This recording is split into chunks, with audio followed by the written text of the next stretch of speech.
परम पूज्य गुरुदेव और वंदनीय माता जी की चरणों में कोटि कोटि प्रणाम। आप सभी को प्रणाम। पुस्तक गृहस्थ एक योग साधना, जिसके लेखक हैं पूज्य गुरुदेव पंडित श्री राम शर्मा आचार्य। दृष्टिकोण में परिवर्तन में कल हमने सुना देवताओं के गीत, शीतल, समीर और ललित वाटिकाएं उसके लिए सभी व्यर्थ थी। यह सब होते हुए भी वह उदास रहता था और आहें भरता था, परंतु उसे हवा मिल गई तो सारा दुख दूर हो गया, कांटे फूलों में बदल गए। अब आगे। जिन संतों ने अपने पवित्र नेत्रों से नारी को देखा है, उन्हें उसमें ईश्वर की सजीव कविता मूर्तिमती दिखाई दी है। जिनकी आँखों में पाप है, उसके लिए बहन, बेटी और माता की समीपता में नहीं, प्रत्येक जड़ चेतन की समीपता में खतरा है। जिनके अंचल में आग बंधी हुई है, उसके लिए सर्वत्र अग्निकांड का खतरा है। जिनकी आँखों पर हरा ठंडा चश्मा है, उसके लिए कड़ी धूप भी शीतल है। पाठकों, अपना दृष्टिकोण पवित्र बनाओ। विश्वास रखो कि राजा जनक की ही भांति आप भी गृहस्थ में रहते हुए सच्चे महात्मा बन सकते हैं। गृहस्थ संचालन के संबंध में दो दृष्टिकोण हैं। एक तो ममता, मालिनी अहंकार, स्वार्थ का। दूसरा आत्म त्याग, सेवा, प्रेम और परमार्थ का। पहला दृष्टिकोण बंधन, पतन, पाप और नरक की ओर ले जाने वाला है। दूसरा दृष्टिकोण मुक्ति, उद्धान, पुण्य और स्वर्ग को प्रदान करता है। शास्त्रकारों ने, संत पुरुषों ने जिस गृहस्थ की निंदा की है, बंधन बताया है और छोड़ देने का आदेश दिया है, वह स्वार्थमय दृष्टिकोण संबंधी है। पारमार्थिक गृहस्थ तो अत्यंत उच्च कोटि की आध्यात्मिक साधना है। उसे तो प्रायः सभी ऋषि, महात्मा, योगी, यति तथा देवताओं ने अपनाया है और उसकी सहायता से आत्मोन्नति का मार्ग प्रशस्त किया है। इस मार्ग को अपनाने से उनमें से न तो किसी को बंधन में पड़ना पड़ा और न नरक को जाना पड़ा।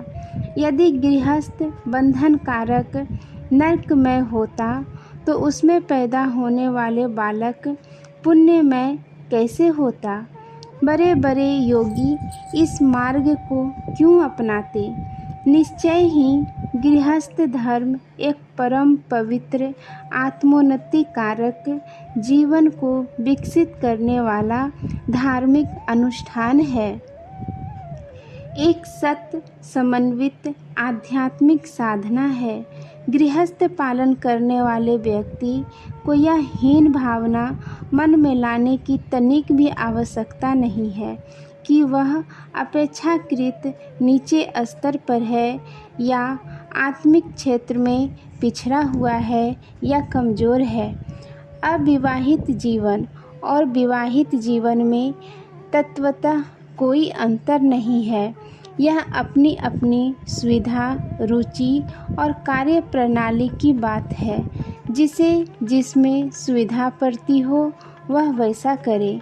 जिनका कार्यक्रम देशाटन का हो, उन्हें स्त्री बच्चों का झंझट पालने की आवश्यकता नहीं, परंतु जिन्हें एक स्थान पर रहना हो, उसके लिए विवाहित होने में ही सुविधा है।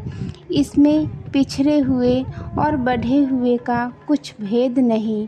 दोनों का दर्जा बिल्कुल बराबर है। मानसिक स्थिति और कार्य प्रणाली के आधार पर ही तुच्छता और महानता होती है।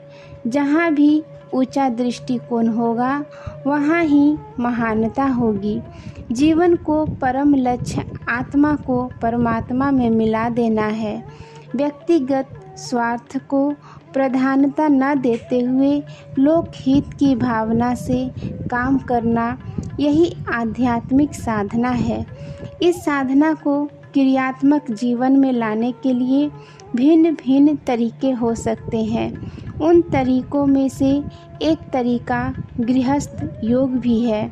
बालक घर में से ही प्रारंभिक क्रियाएं सीखता है।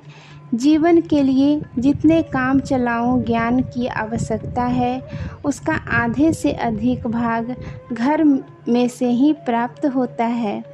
हमारी आत्मिक साधना भी घर से आरंभ होनी चाहिए।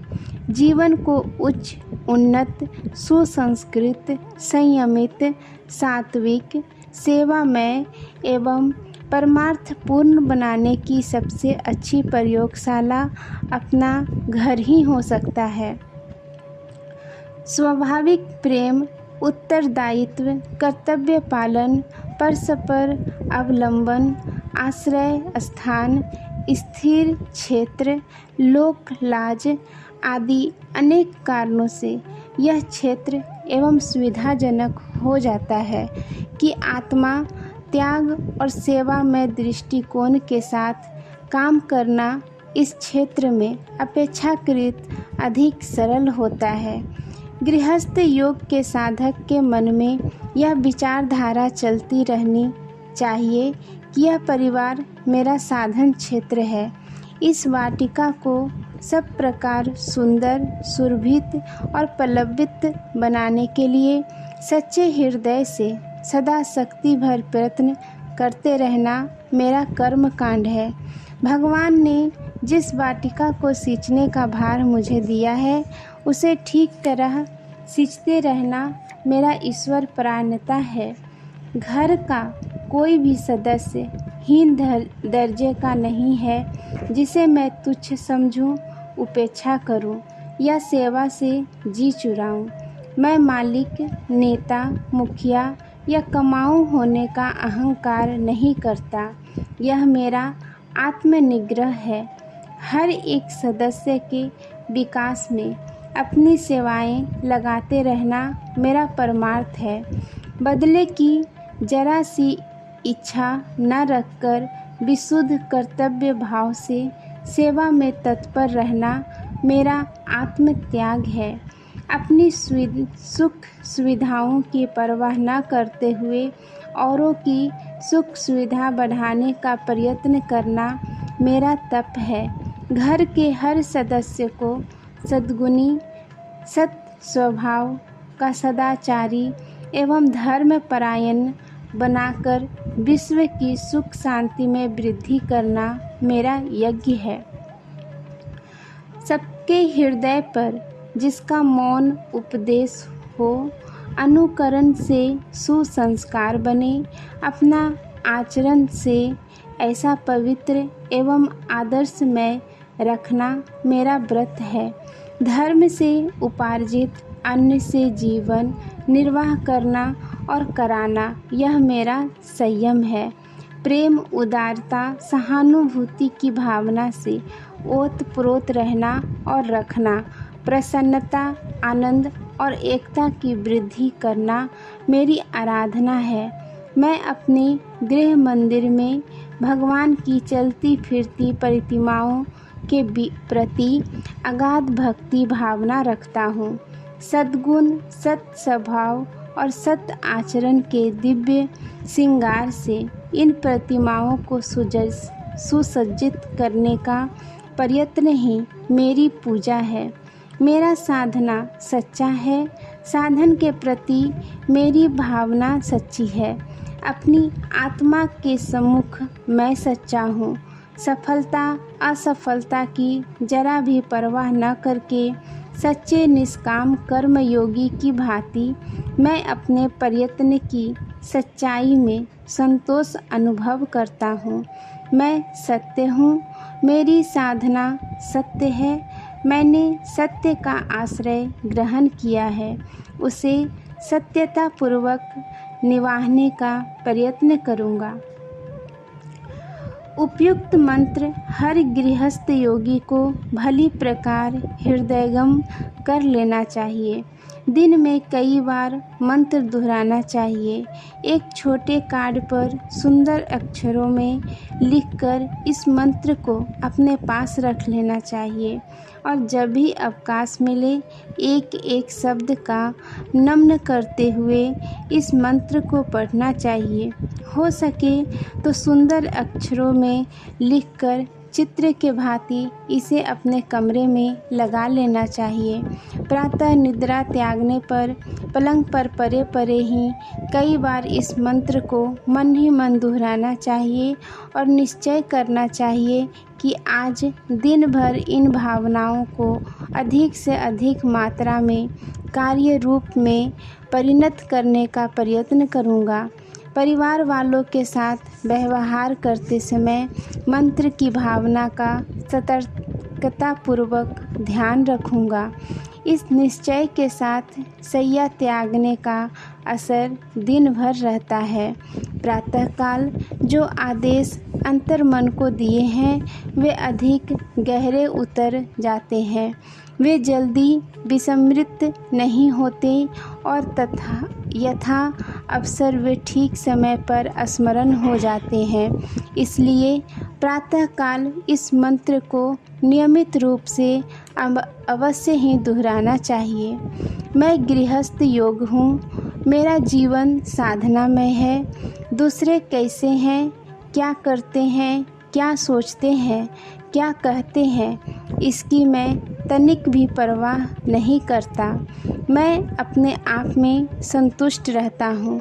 मेरी कर्तव्य पालन की सच्ची साधना इतनी महान है, इतनी शांतिदायक, इतनी तृप्तिकारक है कि उसमें मेरी आत्मा आनंद में सराबोर हो जाती है। मैं अपनी आनंदमयी साधना को निरंतर जारी रखूँगा। गृह क्षेत्र में परमार्थ भावनाओं के साथ ही काम करूँगा। यह संकल्प दृढ़तापूर्वक मन में जमा लेनी चाहिए। जब भी मन विचलित होने लगे, जब भी पैर पीछे डगमगाने की संभावना प्रतीत हो, तभी इस संकल्प को मनोयोगपूर्वक दृढ़ करना चाहिए। रात्रि को सोने से पूर्व दिन भर के कार्यों का विचार करना चाहिए। पहला, आज परिवार से संबंध रखने वाले क्या क्या कार्य किए। दूसरा, उनमें क्या भूल हुई। तीसरा, स्वार्थ से प्रेरित होकर क्या अनुचित कार्य किया। चौथा, भूल के कारण क्या अनुचित कार्य हुआ। पांचवा, क्या क्या कार्य अच्छे, उचित और गृहस्थ योग की मान्यता के अनुसार हुए। इन पांचों प्रश्नों के अनुसार दिन भर के पारिवारिक कार्यों का विभाजन करना चाहिए और आगे से त्रुटियों के सुधार का उपाय सोचना चाहिए। पहला, भूल की तलाश करना। दूसरा, उसे स्वीकार करना। तीसरा, गलती के लिए लज्जित होना और चौथा, उसे सुधारने का सच्चे मन से प्रयत्न करना।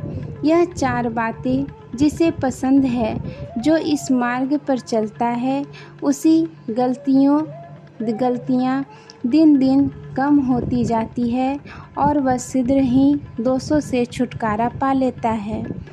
आज के लिए यहीं तक। आप सभी को धन्यवाद। जय गुरुदेव।